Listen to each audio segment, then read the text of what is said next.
Pinterest en France, l'objectif est toujours d'accélérer en fait la croissance.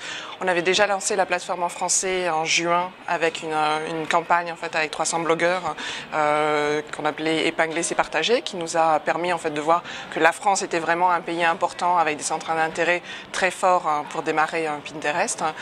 Beaucoup de contenus qui ont été créés et donc maintenant j'arrive, un mois et demi que je suis là et l'idée est de vraiment faire croître Pinterest, mais de manière accélérée. Donc ça passe par un travail communautaire, un travail avec les marques, avec les médias.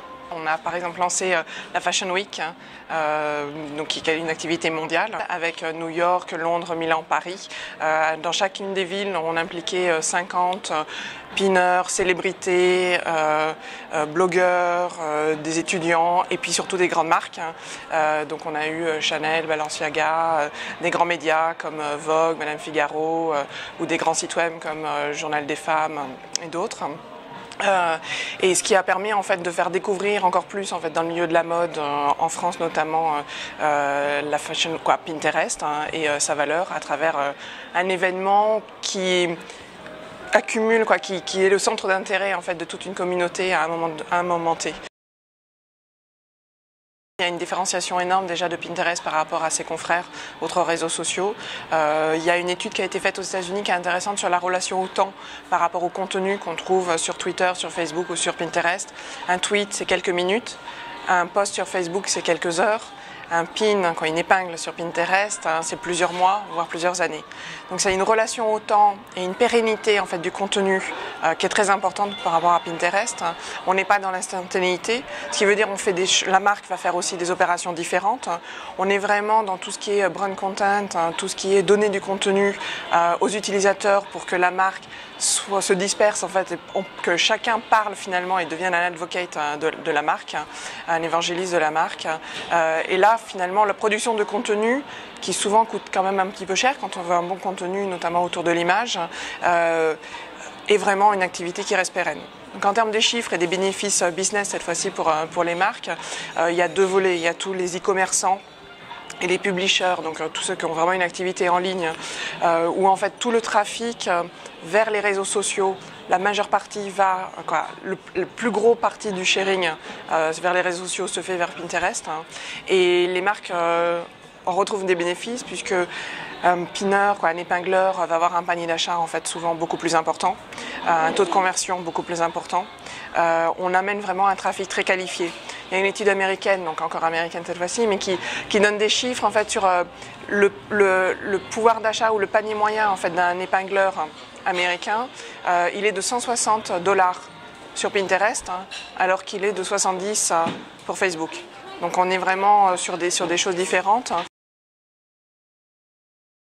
Cette différence en fait de panier moyen entre Pinterest et d'autres réseaux sociaux, elle s'explique essentiellement par le rapport de l'épingleur avec son contenu qui est mis sur Pinterest. Tous les épingleurs, donc je ne sais pas si vous êtes vous-même épingleur, vous diront qu'à chaque fois quand ils mettent un contenu en fait sur Pinterest, c'est qu'ils l'adorent. C'est-à-dire que on ne met pas quelque chose qu'on aime un petit peu ou qu'on n'aime pas du tout sur Pinterest, sur ces tableaux, pas du tout. Il y a un rapport en fait hyper émotionnel au contenu, hyper personnel qui est très fort, qui est un peu comme dans la publicité où on essaye de toujours trouver un lien très fort en fait entre la marque et l'utilisateur. Là sur Pinterest, il est évident. Il est dans la nature en fait de Pinterest et du coup quand après les gens vont passer à l'action puisque Pinterest c'est on découvre et on passe à l'action, dans le passage à l'action c'est toujours la première passage à l'action c'est d'avoir mis son épingle en fait sur Pinterest dans un de ses tableaux, ça veut dire déjà on est hyper intéressé, on a déjà fait une partie du chemin de l'acte d'achat. Toutes les marques françaises en fait, qui ont démarré sur Pinterest ont souvent démarré en créant des tableaux, des boards, leurs comptes avec plein de contenus que la marque produit. Mais en fait, la beauté et la viralité de Pinterest et tous les bénéfices business vont arriver, c'est parce que tu fais travailler ta communauté pour qu'elle crée elle-même du contenu sur Pinterest. À chaque fois, en fait, donc en mettant le bouton Pin It, donc on incite les marques à mettre sur leur site internet le bouton Pin It, le visiteur ou le fan de la marque va prendre une image ou en tout cas la fiche produit et le mettre en fait dans ses tableaux. Et à chaque fois qu'il y a une épingle qui est créée sur Pinterest, il y a 3 repins, 3 réépinglages qui sont faits en moyenne, donc c'est une moyenne. Et après, chaque épingle va générer 4 clics.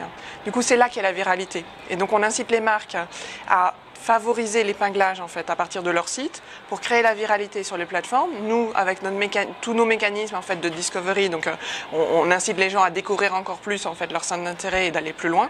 Ça génère beaucoup plus de trafic vers le site web. Et donc le contenu ne vient pas essentiellement de la marque, il vient de la marque via son site web, mais l'épingle est générée par sa communauté. Sephora aux États-Unis, donc à la fois un retailer mais qui a aussi un très gros site web marchand et qui va former ses visiteurs à épingler parce qu'ils savent quoi. Pinterest est l'un des top référeurs en fait pour eux. Si c'est pas quoi, ils sont plus que dans le top 5 en termes d'e-commerce en fait et de prescription sur le in-store. Et donc ils vont sur leur site expliquer et former les gens à piner, comment on crée des épingles en fait sur Pinterest. Dans toutes les newsletters, il y a aussi le pinning button par exemple pour favoriser la création d'épingles. Donc ils sont Pinterest à fond. C'est vraiment l'internationalisation. Ça, c'est un point très important et très fort en fait pour Pinterest. Donc, on est en France et en Angleterre. Donc, bien pour la France parce que c'est quand même l'un des 2 premiers pays dans lesquels on s'investit.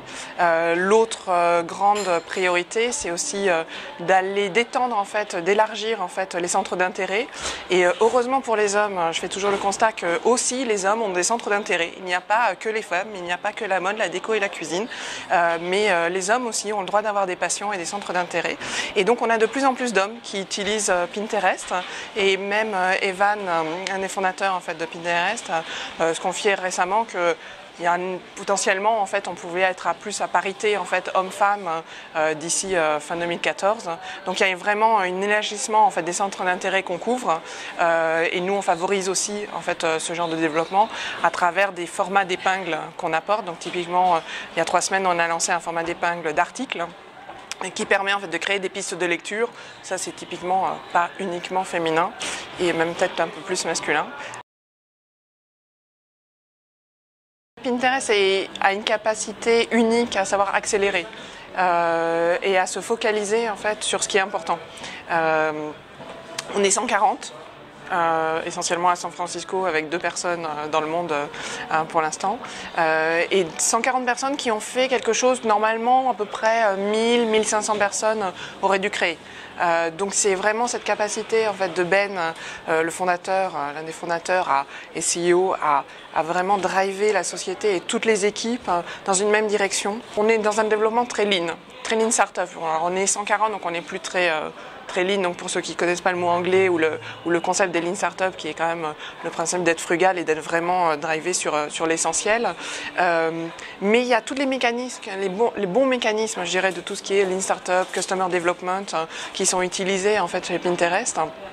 On met toujours l'utilisateur au centre de tout ce qu'on fait. Quand on a des réunions, la première chose qu'on se pose, c'est qu'on se demande, c'est là ce dont on parle. Quel est le bénéfice pour les épingleurs?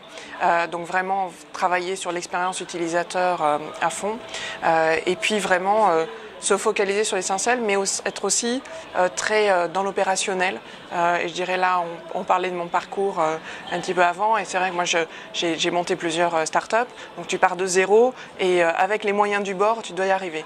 Et Pinterest pour l'instant, les moyens du bord, c'est les levées de fonds. On n'a pas de monétisation, on ne gagne pas d'argent. Donc il faut être frugal aussi d'une manière en fait de dépenser l'argent.